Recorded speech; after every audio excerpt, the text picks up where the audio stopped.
अस्सलाम वालेकुम। Supreme court of Pakistan ने इमरान खान को 2 रोज़ के अंदर शिफा हॉस्पिटल शिफ्ट करने का हुक्म दिया है और एक मेडिकल बोर्ड भी तश्कील करने का हुक्म जारी हुआ है जिसके तहत मुआयना किया जाएगा कि इमरान खान के साथ हेल्थ इश्यूज़ क्या हैं। और सुप्रीम कोर्ट के अंदर जो रिपोर्ट समराइज़ करके उन्होंने कहा सबमिट की गई हैं, उसकी डिटेल्स तो पूरी पब्लिक नहीं की गई ऑफिशियली, लेकिन सुप्रीम कोर्ट की जो ऑब्जर्वेशन हैं वो ये ज़ाहिर करती हैं कि इमरान खान की एंजियोग्राफी भी की गई है इसी 3 साल की जो उनकी पाबंदी सलासल की टर्म है उसी के दौरान में।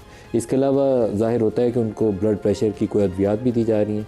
आई का इशू उनका नोन है जिसके लिए उनको हॉस्पिटल लाया जाता है और उनकी एक आंख की बिनाई कहा जाता है कि बड़ी तेज़ी से वो लूज़ कर रहे हैं। तो सुप्रीम कोर्ट में ये कहा गया कि ये जो वाइटल ऑर्गन्स हैं उनके, जो जिस्म के बुनियादी अज़ा हैं ज़िंदा रहने के लिए इंसान के, वो सारे तो मुतासर हैं, तो सही चीज़ कौन सी है उस पर कोई तसल्ली बख्श जवाब नहीं था। पूरी डिटेल रिपोर्ट्स भी अभी मेडिकल की सबमिट नहीं हुई, लेकिन फिर सुप्रीम कोर्ट ने हुक्म दिया कि इनको शिफा हॉस्पिटल मुंतकिल करें। फैसल सुल्तान जो इमरान खान के पर्सनल फिजिशियन हैं, शौकत खानम हॉस्पिटल वाले, वो भी इनके साथ होंगे और उज़्मा खान उनकी बहन जो खुद डॉक्टर भी हैं वो भी साथ होंगी। अब मज़े की बात यह है कि 3 साल से ये मामला चल रहा है और 3 साल से being a former prime minister, जैसे नवाज़ शरीफ के हेल्थ इश्यूज़ थे तो उनको पूरा हक था। सदर जरदारी साहब को 11 साल जेल में डाला गया था, तो जरदारी साहब को भी पूरा हक था। पाकिस्तान में ये सिलसिला टूटता नहीं है, एक दौर नया शुरू होता है तो पिछले वालों की विक्टिमाइजेशन शुरू हो जाती है। तो 3 साल जो मौजूदा टर्म थी उसमें ये जो इमरान खान की जेल की टर्म है, इसके अंदर सुप्रीम कोर्ट, हाई कोर्ट्स, इन सारों को बुनियादी इंसानी हकूक़ सामने रखते हुए और being a former prime minister जो उसके प्रिविलेजेस हैं उसको सामने रखते हुए ये रिलीफ उन्हें आज से बहुत पहले दे देना चाहिए था। पहले क्यों नहीं दिया ये मैं क्लियर नहीं हूँ इसके ऊपर। पाकिस्तान में सो मोटो जुरिस्डिक्शन बहुत इस्तेमाल होती थी। अभी तो हालिया कुछ तरमीम होने के बाद सुप्रीम कोर्ट की बहुत ज़्यादा जो इख्तियारात है, पाकिस्तान में अदालत उज़्मा सुप्रीम कोर्ट थी। अब उज़्मा मुझे मालूम नहीं है कि सुप्रीम कोर्ट को कहना चाहिए या आईनी अदालत को कहना चाहिए। अब वो पर काट के बहुत सारे इख्तियारात सुप्रीम कोर्ट के आईनी अदालत को चले गए। लेकिन सो मोटो जुरिस्डिक्शन का बुनियादी मकसद होता है ह्यूमन इंटरेस्ट लिटिगेशन। तो ह्यूमन इंटरेस्ट लिटिगेशन में अगर former prime ministers, presidents, ministers, cabinet के पार्लिमान के लोग अगर उनके बुनियादी हकूक़ मुतासर हो रहे हैं तो उनको रिलीफ देने के लिए इस्तेमाल होनी चाहिए। क्यों नहीं इस्तेमाल हुई, कोई मेरे पास उसका क्लियर कट जवाब नहीं है। पाकिस्तान में ये सिलसिला कभी रुकेगा कि एक हुकूमत जाए और पिछली वालों को जेलों में डाल दे, या ये सिलसिला ऐसे ही चलेगा? इमरान खान को ये सहूलत आज जो मिली है पहले क्यों नहीं मिली? क्या ये वो उनकी हेल्थ इश्यूज़ हैं जिससे दबाव में आकर ये मामला आगे चला है, या कोई बिहाइंड द सीन ऐसा इंटरेक्शन है, कोई ऐसी डेवलपमेंट हुई है कि जिसके नतीजे में इमरान खान के लिए थोड़ा सा सहूलत का रास्ता खोला गया है कि इनको जेल से निकाल के हॉस्पिटल भेजते हैं। हॉस्पिटल से हो सकता है बनी गाला में इनको सब जेल करार देकर उधर भी बंद कर दिया जाए। ये बहुत ज़्यादा चीज़ें हैं जो क्या सराय पर मबनी है। क्या सराय इसलिए कि अभी तक ये एक इम्प्रेशन यही था हमें वफाकी हुकूमत से, लोगों से मिलता कि अभी मौजूदा जो सिस्टम चल रहा है इसके अंदर इमरान खान के लिए रिलीफ कोई नहीं है। तो इस रिलीफ के ना होने के इम्प्रेशन के बावजूद सुप्रीम कोर्ट का ये फ़ैसला क्या सरप्राइज़ है? देखते हैं आज के प्रोग्राम में हमारे पैनलिस्ट क्या कहते हैं इसके ऊपर। हमारे सर उमैर न्याजी साहब रहनुमा पाकिस्तान तहरीक इंसाफ से, सेनेटर शहादत अवान साहब हैं रहनुमा पाकिस्तान पीपल्स पार्टी से, और मोहम्मद रज़ा हयात हराज हैं वफाकी वज़ीर दिफाई पैदावार। सर हराज साहब आपको भी, न्याजी साहब, अवान साहब सबको खुशामदीद कहते हैं। उमैर न्याजी साहब, आप तो खुद उसके अंदर पिटिशनर थे जो सुप्रीम कोर्ट के सामने आज मामला था, एज ए काउंसिल पेश हुए, तो ये कैसे डेवलपमेंट हुई? सुप्रीम कोर्ट से आज रिलीफ कैसे मिलाई?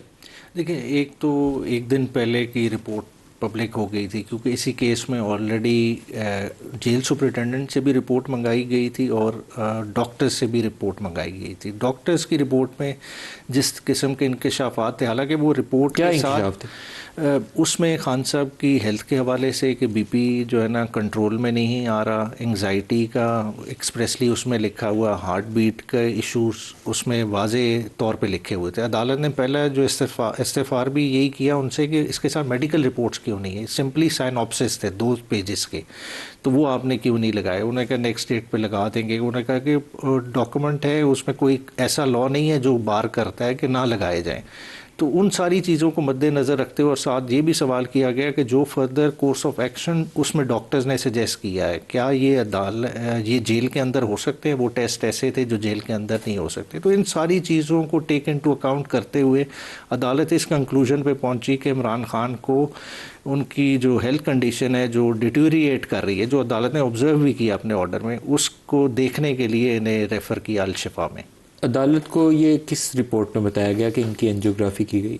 उसी साइनॉप्सिस जो 2 पेज की रिपोर्ट जमा कराई गई है उसमें फर्दर ट्रीटमेंट का भी हवाला दिया गया और पास का भी कुछ ना कुछ उसमें डिटेल्स मौजूद है। एंजियोग्राफी क्यों करवाई जाती है किसी शख्स की? अगर हार्ट की अगर हार्ट की कोई कंडीशन हो, बिल्कुल, तो उन्होंने एक्सप्लेन किया उस रिपोर्ट में कि इमरान की कोई हार्ट कंडीशन ऐसी थी जिसकी बिना पे उसमें इतनी डिटेल ही वो देखें 2 सफ़े की है, 2 सफ़े में भी इतनी कोई डिटेल नहीं है। और मगर उसमें ये चीज़ें तो बिल्कुल कैटेगोरिकली क्लियर होती हैं कि इमरान खान की कंडीशन जो कि पहले बिल्कुल ठीक थी, अचानक से उसमें बहुत ज़्यादा तब्दीली आई है।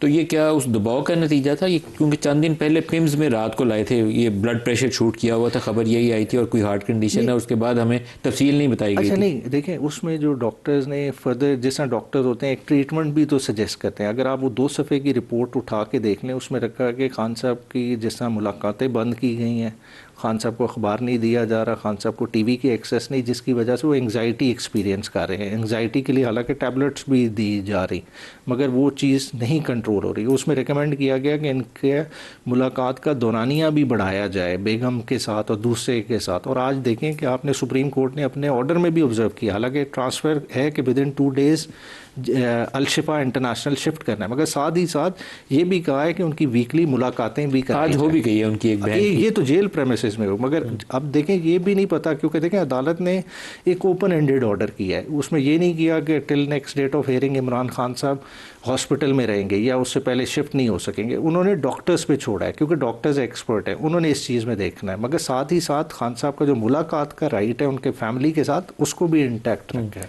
शहादत अवान साहब, ये काया पलट ही कहना चाहिए। 3 साल से जो ये रिलीफ ढूंढ रहे फिरते थे, वो रिलीफ इन्हें मिल नहीं था, अब रिलीफ मिल गया, ये कैसे हुआ? मलिक साहब, सबसे पहली बात तो ये है कि इसमें दो पहलू हैं। एक तो चेंज ऑफ जुडिशल एनवायरनमेंट, इसको आप कह सकते हैं, और उसके साथ साथ मैं ये कहता हूँ कि यकीनी तौर पे हर आदमी, जितने लोग भी कैदी हैं, आम जितने लोग भी हैं, सब के साथ इक्वल ट्रीटमेंट भी होना चाहिए। और ख़ान साहब एक्स प्राइम मिनिस्टर हैं, अगर उनके साथ कोई इस किस्म की तकलीफ़ है तो जो है उनका इलाज बनता था। लेकिन मैं ये कहता हूँ कि ऑर्डर तो अच्छा हो गया कि खान साहब जो है शिफ्ट भी हो गए, ट्रीटमेंट भी मिलेगा, मुलाकात भी वो हो जाएंगे। मतलब ऑर्डर हो गया तो विद इन 2 डेज़ उनको जो है शिफ्ट होने का है। चेंज ऑफ जुडिशियल एनवायरनमेंट, जी बिल्कुल एग्जैक्टली। मैं इसको एक्सप्लेन करता हूँ मलिक साहब, मैं आप बताता हूँ, मैं पूरी बात आपको यूँ बताना चाह रहा हूँ कि उसके लिए तो मैं यूँ कहूँगा इस वजह से कि पहले देख लें कि खाली पहले एप्लीकेशन नहीं लग रही थी, और एप्लीकेशन भी लगी जाती है, 2 दिन के बाद रिपोर्ट भी आ जाती है, रिपोर्ट आने के बाद माशाल्लाह मुनासिब किस्म का ऑर्डर भी हो जाता है। तो ये तो डेफिनेटली कैसे हुआ? कैसे मैं वही बताता हूँ। बात ये है कि रिपोर्ट जब कोर्ट के सामने आ गई तो ये एंग्जाइटी, ब्लड प्रेशर, ये ठीक है, ये तो रिपोर्ट मैंने भी कल पढ़ी, इत्तेफाक वाली बात है, सारी सूरत आता है, उनको इलाज मिला। अब इसमें चूँकि जुडिशल ऑर्डर हो चुका, कैसे हुआ? माशाल्लाह मोअज़्ज़िज़ जजेस ने किया, जो उनकी पहले अपील नहीं सुन पा रहे थे, अब उन्होंने कैसे मुमकिन हुआ ये? कैसे तो मलिक साहब आपको मेरे ख्याल को इतला है, जो आप मुझसे पूछते हैं कैसे हुआ, या तो ये मेरे ख्याल में न्याजी साहब को ये पता होगा कैसे हुआ। मैं तो ये समझता हूँ कि आम आदमी के लिहाज से तो मैं ये बताऊँ कि ये पैनाडोल और डिस्प्रिन का ऑर्डर तो बनता था। इतना बड़ा ऑर्डर जो है ये इस तरीके से अगर होने लग, तो जेल में कौन सा ऐसा आदमी है कि जिसको आप कहेंगे कि जिसकी पल्स ऊपर नीचे नहीं है, जिसका ब्लड प्रेशर जो डिस्टर्ब है, वहाँ पे बाकायदा जो जेल के अंदर हर कैदी को इलाज मुआवजा की सहूलत मौजूद है। और उसके बाद इतना बड़ा रिलीफ हर आदमी के साथ पाकिस्तान में इक्वलिटी होनी चाहिए। अच्छा ऑर्डर आप इसकी मुखालफत कर रहे हैं? मुखालफत नहीं कर रहा हूँ मैं इसको सब कह रहा हूँ कि इक्वलिटी होनी चाहिए हर कैदी के साथ। इसी किस्म ये जो ऑर्डर होगा हर आदमी पे इम्प्लीमेंट होना चाहिए। लेकिन एक बात कहूँगा सर कि बात ये है कि इस ऑर्डर की वजह से, इस वक्त इस ऑर्डर की वजह से खान साहब को मैं समझता हूँ नज़र लग गई है कि रिलीफ उनको ज़रूर मिला है। लेकिन याद है खान साहब, तकब्बर की बात नहीं करनी चाहिए। खान साहब कहा करते थे कि जब कोई चोर डाकू जेल जाता है तो बीमार हो जाता है। तो बात यह है कि खान साहब को भी बीमारी अल्लाह की तरफ से है, वो बीमार हो गए। मैं कहता हूँ ऐसे अल्फाज नहीं कहने चाहिए जो कि कल आगे आ जाने चाहिए। मैं इस ऑर्डर को सपोर्ट करता हूँ, जुडिशल ऑर्डर है। हिराज साहब, एक स्टेज थी नवाज शरीफ साहब के प्लेटलेट्स के ऊपर रिपोर्ट्स आना शुरू हुई, तो वो मजाक उड़ाया जाता था, नवाज शरीफ की प्लेटां कट हो गई हैं, इस तरह के जुमले बोले जाते थे उस वक्त की हुकूमत की जानिब से। मैं नाम नहीं लेता किसने क्या बातें कही, लेकिन फिर दबाव का शिकार हुई पूरी पीटीआई की गवर्नमेंट। जो इमरान खान अपने मुखालफिन को जेलों पर डालने के लिए तैयार बैठे हुए थे, वो भी दबाव में आए, इस्टेब्लिशमेंट भी दबाव में आई कि अगर ये बाबा जी को जेल के अंदर कुछ हो गया तो इनको संभालेगा कौन। यही वाली सिचुएशन थी प्रैक्टिकली। प्लेटलेट्स गिरने से आपकी वो ब्लीडिंग शुरू हो जाती है, गम से भी शुरू हो जाती है, और वो एकदम से सिचुएशन चेंज होगी। मुझे लगता है इमरान के मामले में भी कुछ सिमिलर सिनारियो डेवलप हुआ है, heart condition and everyone is under pressure. Malik साहब, पहली बात तो ये है कि इस पर कोई, मैं नहीं समझता कि इसमें कोई इतना बड़ा एक, आई डोंट नो कि हम क्यों एक माउंटेन बना रहे हैं out of. Khan Sahab is the ex prime minister of Pakistan. Supreme court के 3 जजेस ने उनकी मेडिकल कंडीशन और उनकी जो गिरती हुई सेहत की सूरत हाल है उसको, ग्रेविटी को उन्होंने अप्रिशिएट किया, और उन्होंने आज आप ही के स्टूडियो में मैंने ये ऑर्डर देखा है, मेरे पास तो उससे पहले ये ऑर्डर था भी नहीं। वैसे हैरत है, मेरा तो था, आपके पास पहले नहीं पता होगा। नहीं, मुझे नहीं पता था। आमतौर पर जब पाकिस्तान में बड़े बड़े लीडर्स के ऑर्डर छपते हैं ना जी, तो उससे पहले कुछ लोगों को पता वो होता असल में लॉ वालों के पास होगा या इन्फॉर्मेशन वालों के पास होगा, पार्लियामेंट्री अफेयर्स वालों के पास होगा। मेरे पास तो नहीं था ये, और मुझे आपकी वजह से मिला, और बड़ा मैं अप्रिशिएट करूँगा, जजेस ने बहुत अच्छा लिखा। इसमें लिखा हुआ है इनकी कार्डियोलॉजिस्ट को। सर पिछले 3 साल यही इमरान था, यही सूरत हाल थी, तो वो ये उस वक्त मौका क्यों नहीं आया? मलिक साहब, मेरी गुजारिश सुनिए, मैं इन चीज़ों की तरफ नहीं जाता और ना ही मुझे जाना चाहिए। सर आपको जाना चाहिए, मुझे नहीं जाना इसी पाकिस्तान के अंदर इमरान खान और बुशरा बीबी का वो इद्दत वाला केस सुना गया, और उससे ज्यादा शर्मनाक केस पाकिस्तान की तारीख में शायद ही कोई और होगा। मलिक साहब, तो सुना गया कि नहीं सुना गया? मलिक साहब, आप ही की हुकूमत में। मलिक साहब, मेरी गुजारिश सुने, वो सुना गया या नहीं सुना गया, सुनने वाला कोई नून लीग वाले नहीं थे, अदलिया वाले थे। आपकी हुकूमत में ये केस चला ना मलिक साहब, वो तो फिर हमारी हुकूमत में ये केस भी चला है। तो 3 साल के बाद बारी लगी। मैं तो आपसे पूछ रहा हूं कैसे हुआ? हम अपने मकसद से हट रहे हैं। हमारा देखिए, मैं जुडिशरी का ना नुमाइंदा हूँ, ना मैं उनका स्पोक्स पर्सन हूँ because of my present position. और तीसरी बात ये है मलिक साहब, अच्छी बात ये होगी, खुदा ना खास्ता, अल्लाह ना करे ऐसी कोई सूरत हाल। मैं तो ये समझ रहा हूँ पढ़ने के बाद कि जो जजेस ने लिखा है इसमें इम्प्लिसिट बहुत सारी चीज़ें हैं। अगर आप इजाज़त दें ना तो मैं एक जुमला आपके लिए पढ़ देता हूँ। इसके जो है ना पैरा, मेरे ख्याल में उन्होंने लिखा है, उसमें कार्डियोलॉजिस्ट का लिखा है जज साहब ने, इनके कार्डियोलॉजिस्ट को भी उसमें प्रेजेंट। हाँ, पैरा 5 में, the concerned officer government in consultation and coordination with the management of Shifa international hospital shall constitute a medical board comprising a physician, a general surgeon, a specialist in internal medicine, an eye specialist and a cardiologist for the medical examination and treatment of the prisoner। देखिए, अगर खुदा ना खास्ता अल्लाह ना करे cardiac events में, तो cardiac arrest में तो 2 मिनट भी नहीं होते आपके पास। हार्ट अटैक जिन लोगों ने कार्डिक, सर खुदा ना खास्ता ये 3 साल बाद ख्याल आया, 3 साल पहले क्यों नहीं ख्याल आया? यही तो पूछता हूँ कि खुदा ना खास्ता में 3 साल गुजर गए। यार ये तो मेरी निगाह से तो आज गुजरा है, जिनके पास आया होगा उन्होंने इस पे क्या एड्रेस किया होगा। किनके पास आई होगी ये रिपोर्ट? किसी के पास होगी ना कि इमरान खान को पिम्स लाया गया, उसकी ये हार्ट कंडीशन, उसका ब्लड प्रेशर कर गया। ये किसको पता होगा? एटलीस्ट मुझे नहीं, किसको पता होना चाहिए? I don't know. पंजाब हुकूमत को, इंटीरियर मिनिस्टर को। देखिए, अब आपकी हुकूमत में से कुछ लोगों को पता होगा ना ये बात। यार देखिए, मेरी बात सुने, जिसको पता होना चाहिए, आई होप कि उनको पता होगा।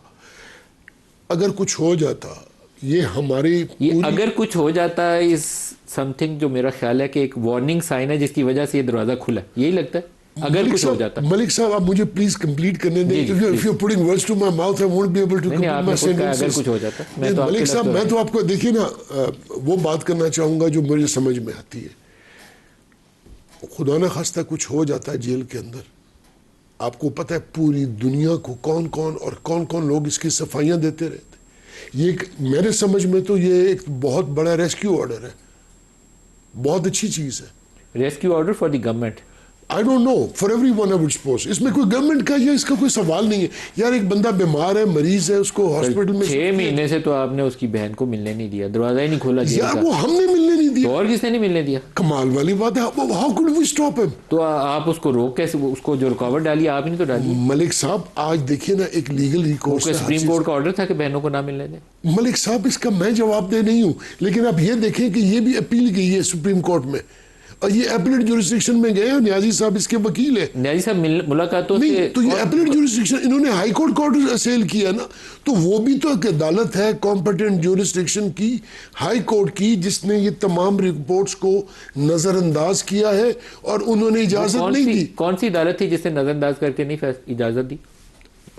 हाई कोर्ट ही है ना। और पढ़ी कौन सी high court? Islamabad high court. उसी के ऑर्डर को सेल किया तो ना। यही तो मुझे पूछ रहा हूँ कि 3 साल से तो इन अदालतों से कुछ मिला नहीं था, तो आज कैसे मिल गया? मेरे ख्याल में कि अब जो उनके पास कैसे एविडेंसेस आए होंगे, मैं कैसे, और देखिए इसमें तो जो मैं पढ़ रहा था आपका ऑर्डर, इसमें मेरे पास कोई 5-10 मिनट का जो वक्त था, इसमें भी तो सर 1 साल पहले वो खबर थी कि Imran Khan is losing his I site, ठीक है। फिर उसको रात के वक्त एक दिन हॉस्पिटल लाया गया क्योंकि doctor refuse to inject that medicine in his eyes के हॉस्पिटल के अंदर वो बेसिक। अच्छा ये ट्रस्ट यू मी मलिक साहब, you have better knowledge. Midnight को इमरान को शिफ्ट किया गया पिम्स में, जहां वो ऐसे है ना कि वो इंजेक्ट की गई मेडिसिन इमरान की आंख के अंदर। मुझे ये मालूम नहीं कि उनका आंख का क्या स्टेटस है सर, लेकिन 3 साल ये सारा कुछ दस्तयाब था ना, ये रिपोर्ट्स भी थी, मीडिया पे भी छपी। अब कैसे ये काया पलट हुई, मैं इसको समझना चाहता हूँ। It's health issue, some understanding, सूबों का इशू, पीपल्स पार्टी से मसाइल, क्या हो गया? देखें हेल्थ वाले इशू पे ग्रॉस नेग्लिजेंस तो रही। देखें आई साइड का इशू खान साहब का इनिशियली भी देखें ना, जिस तरह से वो हुआ कि एक क्लॉट आया, क्लॉट ठीक है आ गया, किस वजह से आया आज तक हमने वो भी रीज़न ही प्रूव किया, मगर आया क्लॉट आने के बाद एक रेडनेस स्टार्ट हो गई, उसी वक्त ट्रीट करना चाहिए था। बाकायदा आंख स्वेल कर गई, उसका जो आम का नॉर्मल साइज़ होता है उससे ट्वाइस वो पीछे स्वेलिंग जो है ना इतनी इंक्रीज़ कर गई, उसकी जो एग्जैक्ट कैलकुलेशन अपनी मेडिकल टर्म्स में वो कहते हैं। फिर उसके बाद जब पेन बेरेबल नहीं रही, फिर जाके खान साहब को शिफ्ट किया गया और फिर ये प्रोसेस हुआ। और देखें उसके बाद जो है ना, जो 85% आई साइड कहते हैं का लॉस है, वो कितनी हद तक कोई रिकवर हुई। देखिए खान साहब की नज़दीक की आँख तो कमज़ोर थी, पहले वो ग्लासेस यूज़ करते थे रीडिंग के लिए, मगर दूर की कभी कमज़ोर नहीं रही। अब क्या था कि एक स्टेज आ गया कि खान साहब का जो बैरिस्टर सलमान सफदर साहब ने इसी सुप्रीम कोर्ट में जो रिपोर्ट जमा कराई, उसमें क्या था कि उन्हें जो अगर अपनी लेफ़्ट आई पे हाथ रख लेते तो राइट साइड से नहीं पता चलता कि सामने बंदा खड़ा है कि औरत खड़ी है। मतलब इतना ज़्यादा ग्रेविटी उन्होंने फेस की। तो इसमें नेग्लिजेंस तो किसी न किसी के अडयाला जेल किस हुकूमत के नीचे आती है? देखिए अडयाला इमरान खान है कैदी, इस्लामाबाद की कोर्ट्स के अलकादेर में गए हुए हैं, ठीक है, मगर साथ ही साथ गिरफ्तारी 9 मई वाले केसेस में भी डली हुई है। तो बोथ गवर्नमेंट की रिस्पॉन्स, इंटीरियर मिनिस्ट्री भी एब्जॉर्ब नहीं हो सकती रिस्पॉन्सिबिलिटी। जो मुलाकातें फैमिली की होती हैं वो कौन रोकता है? देखिए वो उन्हें कैटेगोरिकली देखें, जेल सुपरिटेंडेंट तो खाली नहीं रोक सकता ना। जेल सुपरिटेंडेंट हमारी भी जो पिटिशन जिस तरह से गई, चले वो जिस तरह कह ले कि जी पॉलिटिकली जी उसको गलत इस्तेमाल, तो सारे लोग तो नहीं उस कंसेशन को गलत इस्तेमाल कर रहे। जाहिर बात है कोई स्टम्बलिंग ब्लॉक तो था, मगर आज देखें उसमें खाली जेल सुपरिटेंडेंट या आप कहें कि कोई एक सेक्रेटरी लेवल तक का बंदा हो या आईजी लेवल तक का हो नहीं, तो फिर हुकूमत से जवाब पूछना चाहिए, जो ऑफिसर उनको अकाउंटेबल ठहराना चाहिए। देखें सेहत का मसला ऐसा है, देखें उस पर सियासत ही नहीं होनी चाहिए। आज आपको देख लें तरीके इंसाफ का रवैया, आपको एक वाज़ेह फ़र्क नज़र आया होगा। आज पार्लियामेंट का भी आपके रवैये में क्यों फ़र्क आया? क्योंकि आप कभी इतने रीजनेबल हुए नहीं। आज आपने कहा कि शिफा के बाद जमा नहीं होना। नहीं देखें एक सिंपल सी बात है, खान साहब की सेहत का जहाँ मामला है वहाँ कोई सियासत नहीं होगी। PTI का एक वाज़ेह फैसला, आज सुप्रीम कोर्ट के बाहर भी ये बात हुई, फ्लोर ऑफ द हाउस पे किसी एक बंदे ने, डिफरेंट लोगों को आज पॉइंट ऑफ ऑर्डर पे मौका मिला, किसी ने भी किसी तरह की भी बात नहीं की। ये क्यों, ये कैसे हुआ? एक इस वक्त देखें खान साहब की सेहत से ज्यादा तो कोई चीज आप हर मौके के ऊपर देखें कोशिश करते थे कि सड़कों पे आएंगे, हम मार्च करेंगे, 21 सितंबर को आएंगे, इश्यूज तो मौजूद, वो हर चौक को डी चौक बनाएंगे, पता नहीं क्या कुछ बोलते थे। कमीशन के हवाले से देखें 2 दिन पहले महमूद अचकज़ई वगैरह की मीटिंग हुई ना, इलेक्शन कमीशन का इशू हो, 8 फरवरी का इलेक्शन हो, महंगाई हो, ये इशूज़ तो हम एजिटेट करते रहेंगे, मगर खान साहब की सेहत के इशू को पॉइंट स्कोरिंग के लिए या उन मामलात के लिए हम इस्तेमाल नहीं करेंगे। हम एक्सपेक्ट करेंगे कि गवर्नमेंट ने भी जो गलती अगर की है उसको एक्नॉलेज करे, उसको ठीक करने की कोशिश करें, बजाय देखें इस तरह छुपने का फ़ायदा नहीं। देखें उसमें करके वफाकी वजीर साहब की स्टेटमेंट याद है, एक PTI के उन्होंने कहा कि मुलाकात तो करवा दें, तो उन्होंने कहा हमने रोकी हुई है। मैं अब आगे वजाहत नहीं इसकी करूँगा। शाहदत खान साहब, ये आजकल सूबों का भी रौला है और पीपल्स पार्टी उसको अपोज कर रही है। तो क्या ये एक फैक्टर हो सकता है, पॉलिटिकल फैक्टर हो सकता है, या इमरान खान की हेल्थ से ही दबाव में आई है हुकूमत? नहीं, देखें, सूरत हाल गुजारिश ये है कि पाकिस्तान पीपल्स पार्टी सूबों की मुखालिफ नहीं है। मावराए आइन अगर कोई बात होती है तो हम कहते हैं आइन और कानून के मुताबिक आप चलें। अगर ऐसी बात होती तो 2012 में जो पे पंजाब असम्बली ने रेजोल्यूशन पास किया था जनूबी पंजाब के लिए, हमने मुखालफत नहीं की। या अगर हज़ारा आपने खुद फरतुल्लाह बाबर साहब की सरबराही में कमीशन बनाया था, तो पंजाब तकसीम कर रहे थे, आप सिंध के ऊपर कहते हैं हम नहीं करेंगे। देखिए, आईने पाकिस्तान के हम चारों दोस्त यहाँ बैठे हैं, हम उसके पाबंद हैं, और यूनानिमस डॉक्यूमेंट है उसके अंदर सूबा बनाने का एक तरीक़ाकार मलिक साहब दिया हुआ है। तो हमारा कहना ये उस तरीक़ाकार के मुताबिक पंजाब ने कहा बड़ा सूबा है, अब हमें से 2 सूबे बना लें। मतलब सर आज वो खबर है ना जी कि 28वीं तरमीम लाते हैं, उसके तहत कुछ टेरिटरीज को वफाक के नीचे ले जाते हैं, जिसको कराची और ग्वादर भी शामिल है। बात ये है मलिक साहब, बात ये है कि हम तीनों पार्लियामेंटेरियंस बैठे हुए हैं, हमारे पास न तो कोई अभी इस किस्म का बिल है, ना इस किस्म का कोई मोशन है, ना इस किस्म का कोई रेजोल्यूशन है। 27वीं तरमीम का मोशन बिल पहले था, सर हमारे पास बिल था, आप भूल गए। गुजारिश सुने, 26वीं का भी था। देखिए सर, आप भूल गए मलिक साहब। डेली मौलाना फजल रहमान साहब के पास एक घंटे के बाद कोई ना कोई, कभी बिलावल साहब हैं, कभी PMLN है, कभी कोई और पार्टी है। 27वीं पे ऐसे ही था। 27वीं भी आपको पता है कि बाकायदा जो 27वीं तरमीम थी, मैं चूँकि जो स्टैंडिंग कमेटी है लॉ एंड जस्टिस की, उसको मैं मेंबर हूँ, फारूक नैस साहब चेयरमैन है, जॉइंट दोनों ऐवान जो हैं वो उस कमेटी में थे। बाकायदा वहाँ पे हमने बैठकर डिस्कशन की। उसके बाद जो है ना हाउस के अंदर ये आया, पास हुआ। फिर दूसरे ऐवान मलिक साहब, बात ये है, एक डॉक्यूमेंट आया हाउस से, वो रेफर वो कमेटी को, कमेटी की रिपोर्ट आई, रिपोर्ट आकर ले हुई। उसके बाद ठीक है, चूँकि वो कमेटी में यूनानिमसली जो है एक पार्टी वहाँ पे आई नहीं, उन्होंने इवन के स्टैंडिंग कमेटी में आके उन्होंने अपनी इनपुट आकर नहीं दी। तो यकीनन जो रिपोर्ट यूनानिमस थी, तो वहाँ पे मलिक साहब हाउस के अंदर तो यूनानिमसली उसको पास होना था। तो जिसको कहते हैं ना कंसेंसस बन गया, तो कंसेंसस बन गया। तो मलिक साहब बात ये है कि ये वाली जो बात आप हम जैसे आपकी विश हो सकती है, आपका ख्याल हो सकता है, माशाल्लाह आप बिल्कुल जो कहेंगे बिल्कुल आप अवाम हैं और हम आपके नुमाइंदे हैं। लेकिन ये कोई प्राइवेट मेंबर अगर वहाँ हाउस में कोई बिल हो, कोई गवर्नमेंट का बिल हो, किसी पार्टी का बिल हो, तब तो हम बात कहें कि कोई बात चल रही है। लेकिन जब तक कोई इस किस्म की कोई अमेंडमेंट नहीं होती है, पाकिस्तान पीपल्स पार्टी कहती है जो सूबे कह रहे हैं कि भाई हम में से टुकड़े निकालें, पहले तो बात ये उनकी गवर्नमेंट नहीं है, क्योंकि मेरे भाई की गवर्नमेंट रही।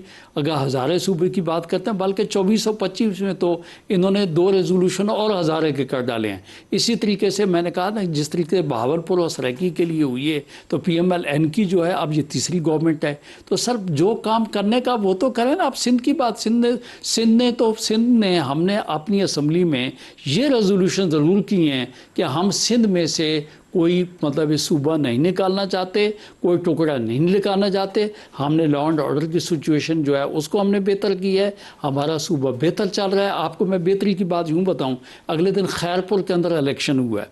खैरपुर के अंदर इलेक्शन हुआ, लोग कहते हैं ना हमने सिंध में काम नहीं किया या सिंध के अंदर जो है हमारी पोजीशन नहीं है। आपने देखा हमारे कैंडिडेट ने 42,723 वोट लिए और जो मुखालिफ कैंडिडेट था उसको कितने मिले? 723। सर बात ये पाकिस्तान पीपल्स पार्टी जो है चूँकि अवाम की नुमाइंदगी करती है और ज़रूरत ये है 2/3। अगर जिस दिन सिंध वाले 2/3 करेंगे, अगले दिन शर्जील मेमन साहब ने कहा कि भाई जिस दिन 2/3 की कोई बात होगी कि हमारा टुकड़ा निकाल दें, तो हम बिल्कुल आइन कानून के मुताबिक ब्रेक ले लें। ब्रेक से वापसी पे राज साहब से भी इसका जवाब लेते हैं, हमारे साथ रहिए।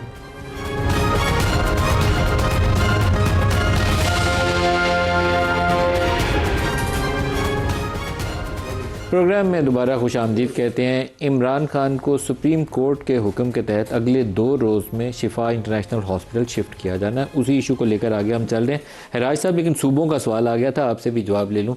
इस वक्त जो पॉलिटिकल इक्वेशन है, पीपल्स पार्टी उसको खुले आम उसकी मुखालिफ है। वो कहते हैं कि सूबा सिंध में तो नया सूबा बन ही नहीं सकता, पंजाब में आप 2 बना लें, 3 बना लें, आपकी मर्ज़ी है। ये मामला घूम फिर के अगर पार्लियामेंट में आता है तो आपको PTI वालों की मदद दरकार होगी, वहाँ पे मोहर लगाएंगे नहीं 28 पे, तभी आगे काम चलेगा, वैसे तो चल नहीं सकता।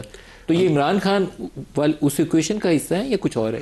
वैसे मलिक साहब आफरीन है, किस चीज को किस से जोड़ दिया? पाकिस्तान में सारा कुछ मुमकिन है। एवरीथिंग। पहली बात तो ये मलिक साहब, ये सुप्रीम कोर्ट का ऑर्डर गवर्नमेंट इसको इम्प्लीमेंट करेगी इंशाल्लाह, मानेगी और अल्लाह पाक पाकिस्तान के मरीज़ों को शिफाए कामिला अता फरमाए, बिलखसूस जो हमारे जिनको आज रिलीफ मिला है खान साहब को।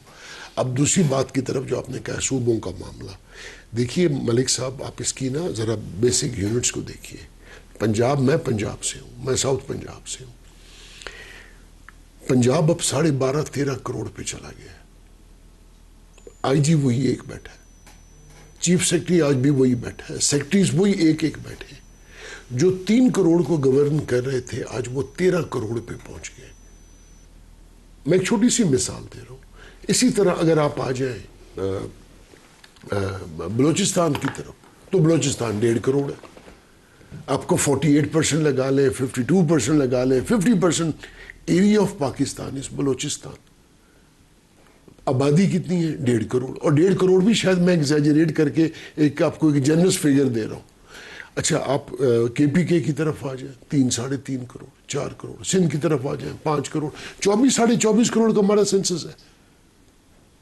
लेकिन आप पाकिस्तान को आप कहाँ लेके जा रहे हैं? आप क्या चाहते हैं, पंजाब को 4 हिस्सों में बांट दें ताकि 3-3 करोड़ बराबर हो जाए? मेरी गुजारिश सुने, मैं ये चाहता हूँ कि पाकिस्तान मजबूत हो, पाकिस्तान की फेडरेशन मजबूत हो, सूबे बनने चाहिए, सूबे बनने चाहिए और इंशाल्लाह बनेंगे। कितने बनने चाहिए सर? ये पॉलिटिकल पार्टीज को बैठ के आपस में डिस्कशन करनी चाहिए। जो प्रपोज प्लान है उसमें वो कहते हैं सदर्न सिंध जो है उसको अलग प्रोविंस बनाते हैं। दैट मींस कि कराची और हैदराबाद एक अलग सूबे के तौर पर आएगा। आप सपोर्ट करेंगे? देखिए मेरी बात सुनिए, आपने एक राय दे दी, बैरिस्टर साहब एक राय दे सकते हैं, ऑनरेबल सेनेटर एक राय दे सकते हैं। मैं वो बात करूंगा जो मेरे सामने जब कोई डॉक्यूमेंटेशन आएगी।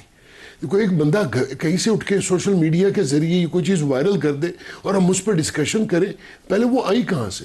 हमारी कैबिनेट में, हमारी गवर्नमेंट लेवल पे, पार्लियामेंट के अंदर, किसी पॉलिटिकल पार्टीज के अंदर गवर्नमेंट ने किसी पॉलिटिकल पार्टी से अभी तक कोई राब्ता नहीं किया। मुस्तफा कमाल साहब ने कल बयान दिया था कि 26वीं 27वीं तरमीम पे कौन सी कैबिनेट ने बैठ के डिस्कशन की थी। नहीं, देखिए अब उनका, मैं इसको डिफाई या इसको मैं और कुछ नहीं करना चाहूँगा। देखिए आपने डिस्कशन में हिस्सा लिया था? मलिक साहब मैं आपको बताऊं, काबीना के इजलास में 26वीं तरमीम के वक्त मैं काबीना का मेंबर नहीं था, मैं मेंबर नहीं था। अब मेरी अर्ज सुन लीजिए, अब मैं आपके सामने जो बात करने जा रहा हूँ आपको समझ आ जाएगी। 17वीं तरमीम के वक्त मैं ही लॉ मिनिस्टर था। मैं 27वीं का पूछा था। मैं आपको मिसाल दे रहा हूँ। जी सर। उसमें बहुत सारे मकामात पे पॉलिटिकल पार्टीज को एक वक्त दे दिया जाता है कि सर ये ड्राफ्ट है गवर्नमेंट की तरफ से जो हमने दिया था, आप प्लीज इस पे डिस्कशन कर लीजिए, हम इसको डिबेट को असेंबली में कराएंगे। 6 आपको याद है 8वीं तरमीम पे 6 महीने या 9 महीने बहस हुई थी। 18वीं तरमीम पे यही डिस्कशन रजा रब्बानी साहब की कमेटी में 8-9 महीने हुई थी। देखिए जब एक चीज कंसेंसस पार्टीज में इन्वॉल्व हो जाता है, जैसे कि अभी बैरिस्टर सेनेटर साहब ने बात की, जब ये बिल्कुल ठीक है, मौलाना फजल रहमान साहब और ये सब उसमें शामिल थे, तो जब ये लोग शामिल थे तो बिल्कुल उसी तरीके के साथ ये इसमें एक बहस हुई और इस पर एक डिस्कशन हुई। जब तमाम पार्टीज ने एक पॉलिटिकल कंसेंसस डेवलप कर लिया, नेशनल असेंबली के अंदर मेंबर्स ने उस पर डिबेट्स की। सर 18वीं तरमीम एक बाकायदा डेमोक्रेटिक प्रोसेस था और सही जमहूरी मामला था। उसके अंदर PTI वाले बैठे हुए थे, आरिफ अलवी साहब जी, उसमें नून लीग से आपके डार साहब और पीपल्स पार्टी से तो सेनेटर साहब, आपको दोनों प्रोसेसेस बताए, पूरे प्रोसेस को साथ लेके, इवन ANP से खटक साहब, पूरे प्रोसेस में हर स्टेप सर वो लोग भी शामिल थे जो कि उस वक्त एक नेशनल असेंबली या सेनेट के मेंबर्स नहीं थे, लेकिन रजा रब्बानी साहब ने उनको भी एज एडवाइजर या कंसल्टेंट या एक्सपर्ट्स इनवाइट किया हुआ था। मैं आपको अर्ज कर रहा हूं कि देखिए आप जो बात करना चाह रहे हैं ना मलिक साहब, स्पेसिफिकली जब आप किसी भी कॉन्स्टिट्यूशनल अमेंडमेंट की बात होती है आपको 2/3 मेजोरिटी चाहिए होती है। सेंसिटिव चीज होती है, इसके ऊपर डिफेक्शन लगती है। जो बंदा एब्सेंट होगा या वहां पे प्रेजेंट नहीं होगा उस पे वो डिस्क्वालीफाई हो सकता है। नए सूबे बनने चाहिए, as a matter of principle आपकी जमात सपोर्ट करेगी। देखिए अभी तक ये बात कैबिनेट में या पार्लियामान के अंदर या एज ए पॉलिटिकल पार्टी किसी में डिस्कस नहीं हुई, लेकिन मैं इस मामले में वोकल हूं, अपनी जाती राय दे रहा हूं कि पाकिस्तान की फेडरेशन के लिए सूबे बनने चाहिए, पाकिस्तान के सूबे बनने चाहिए और इसके अंदर पॉलिटिकल पार्टीज को बैठ के एक कंसेंसस डेवलप करना चाहिए कि कितने सूबे हो, क्या बेसिस हो, ताकि पाकिस्तान मजबूत हो। मलिक साहब प्लीज अब मेरी 1 सेकंड के लिए मुझे इंटरप्ट ना कीजिएगा। मलिक साहब, प्रॉक्सी वॉर्स लड़ी गई केपीके के अंदर, प्रॉक्सी वॉर्स लड़ी गई बलूचिस्तान के अंदर। आज वो जो प्रॉक्सीज करने वाले लोग थे या अपने आप को हाइड आउट करने वाले थे, पूरी दुनिया में वही एक्सपोज हो गए। पाकिस्तान उभरा एक ऐसा मुल्क जिसने जो इंडिया पाकिस्तान को दहशतगर्द डिक्लेयर करता था, मलिक साहब अब वो पाकिस्तान ने बड़ी इंटरेस्टिंग खबर आ रही है सर, आपको इंटरप्ट कर रहा हूँ। आज़म नज़ीर तारड़ साहब लॉ मिनिस्टर, उनका एक स्टेटमेंट आया जी, वो कहते हैं कि फैसले पर नज़रसानी के लिए सुप्रीम कोर्ट से रजू करेंगे। उन्होंने कुछ सोचा होगा लॉ मिनिस्टर ने। तो अभी तो आपने वेलकम किया था, हेल्थ कंडीशन कोई बात नहीं करो, कोई सियासी बात नहीं करो। मलिक साहब, मैं इस फैसले की मौजूदगी में और एक बंदे की सेहत के ऊपर मैं सियासत नहीं करना चाहूंगा। आज़म नज़ीर तारड़ साहब सियासत कर रहे हैं? मुझे नहीं पता, ये तो अब आपके सामने बैठे बैठे एक मुझे भी ऐसे, मैं तो कोई और बात कर रहा हूं। सर आपकी हुकूमत की जिसमें आप उन्होंने, देखिए अब उन्होंने कोई बात की है तो वही जवाब देंगे कि लॉ मिनिस्टर ने अगर ये बात की है तो आपकी हुकूमत की पॉलिसी। सर मुझे तो यहाँ बैठे बैठे पता चला, मैं किसके जवाब कैसे दे सकता हूँ?